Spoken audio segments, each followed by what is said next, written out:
Por la señal de la Santa Cruz de nuestros enemigos, líbranos, Señor Dios nuestro, en nombre del Padre, y del Hijo, y del Espíritu Santo. Amén.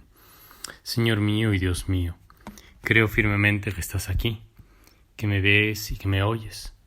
Te adoro con profunda reverencia. Te pido perdón de mis pecados y gracia para hacer con fruto este rato de oración. Madre mía Inmaculada, San José mi Padre y Señor, Ángel de mi guarda, intercedan por mí. En este tramo del Adviento, la figura central sigue siendo San Juan Bautista. En la primera semana eran especialmente las profecías de Isaías, y en la semana próxima serán las narraciones de lo que aconteció en los días, en las semanas anteriores al nacimiento de Jesús en Belén. Pero ahora, en este tramo de en medio, se nos habla de Juan el Bautista. El domingo se nos mencionaba que Juan el Bautista era justamente aquel en quien se cumplían las palabras. Él es el que prepara el camino al Mesías. Y hoy, en el Evangelio que se proclama en este día en la misa, se menciona como de pasada que Juan el Bautista vino, predicó la conversión, pero muchos no lo escucharon. Juan el Bautista es el heraldo del anuncio, es el heraldo que prepara el camino del Señor. Y quizá conviene detenerse un momento a considerar la forma en que la Escritura menciona todas estas cosas. Sabemos que evangelio, la palabra evangelio, es una palabra que era conocida en la época de Jesús. Es una palabra griega y se utilizaba especialmente para aquellos anuncios de cosas extraordinarias, de novedades, noticias que podían cambiar el destino de los pueblos o de algunos en particular, pero de repercusión grande socialmente hablando. Así, por ejemplo, se nos conserva una especie de proclama, un decreto con el que el emperador Nerón les escribía a los corintios diciendo que a pesar de que se habían rebelado contra él, contra su gobierno, ahora él, Nerón, con ocasión de su cumpleaños, decretaba una buena noticia, o sea, un evangelio. El perdón, perdonaba, daba el indulto a todos aquellos sediciosos.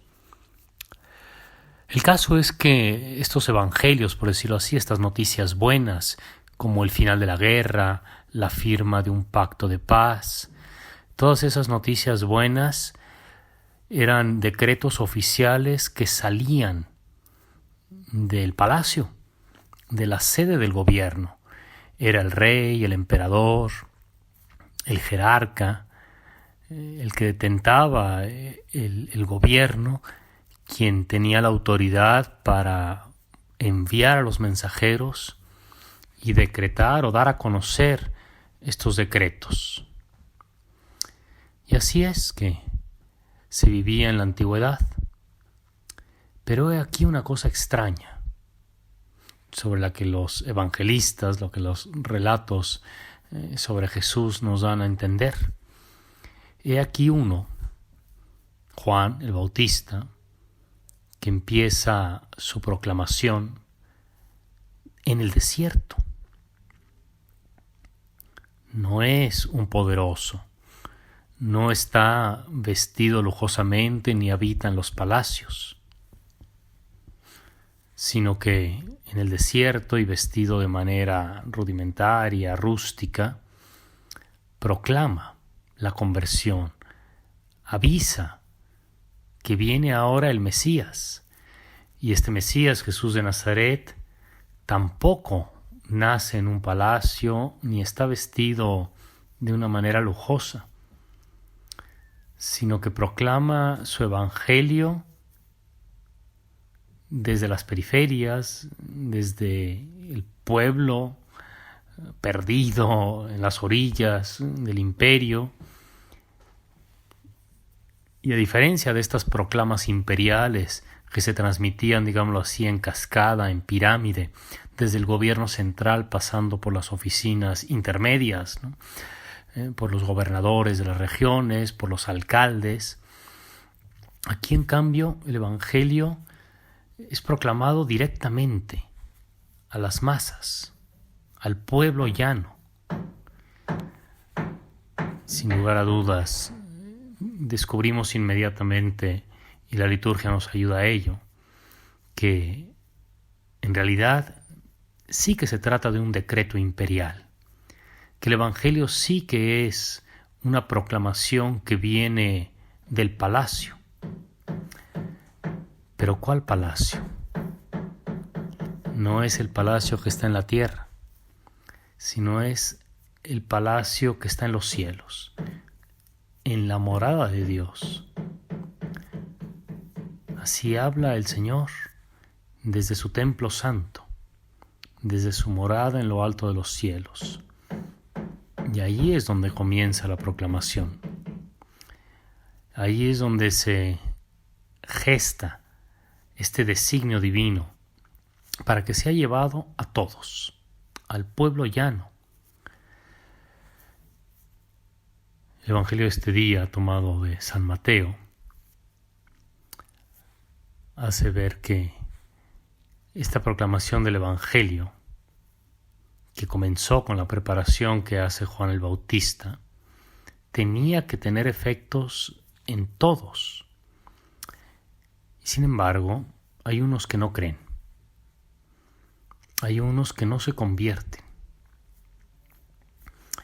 Hay unos que no quieren dirigir su corazón hacia Dios.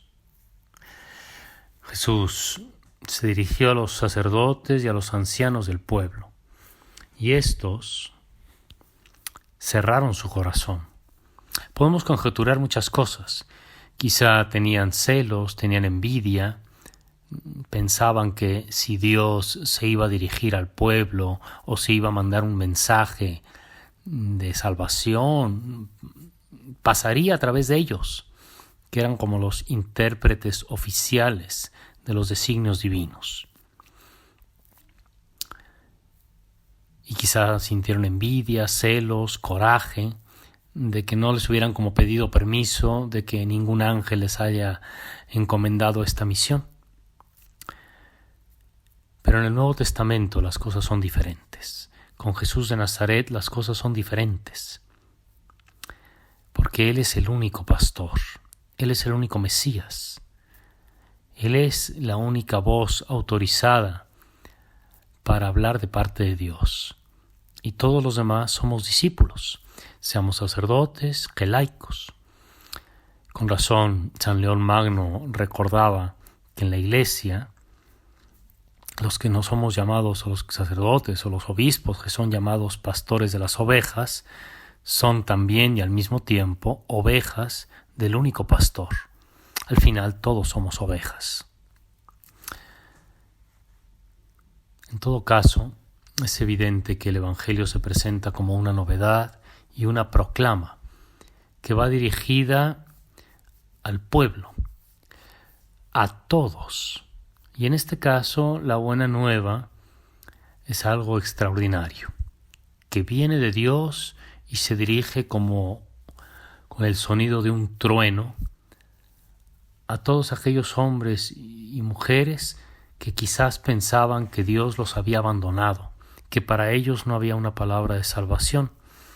Seguramente lo pensaban así, porque las autoridades del pueblo, a todos aquellos que, digamos, no tenían una hoja de servicios intachable, los consideraban ya excluidos de por vida. Pero hete aquí, que sea Juan el Bautista, que luego el mismísimo Hijo del Hombre, Jesús de Nazaret, lanzan esta proclamación. No ya el delirio de Nerón, que concedía un indulto con ocasión de su cumpleaños, sino verdaderamente una palabra de salvación que viene del cielo, un indulto para toda la humanidad.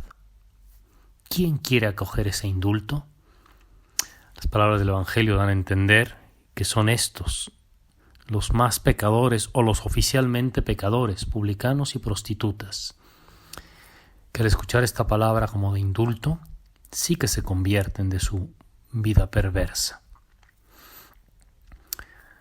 Para nosotros que escuchamos cada año durante el tiempo del Adviento estas palabras y otras similares, sí que es importante como recordar que en los acontecimientos que se vivieron en ese entonces quedó confirmada la sabiduría divina, porque eso rompió los moldes y los esquemas del pensamiento humano. A nadie se le ocurriría que para hacer eficaz un mensaje, en vez de transmitirlo por los cauces más oficiales, se hiciera a través de un hombre vestido con piel de camello. Y sin embargo así fue. Y ese es un pequeño signo, pero muy elocuente, de la sabiduría divina, que sorprende y es eficaz. Al saber estas cosas nos emocionamos, porque sabemos que Dios sigue actuando y actuó y sigue actuando en medio de su pueblo, en medio de la humanidad, y que esas palabras son también para nosotros. Te doy gracias, Dios mío, por los buenos propósitos, afectos e inspiraciones que me has comunicado en este rato de oración. Te pido ayuda para ponerlos por obra. Madre mía Inmaculada, San José mi Padre y Señor, Ángel de mi guarda, intercedan por mí.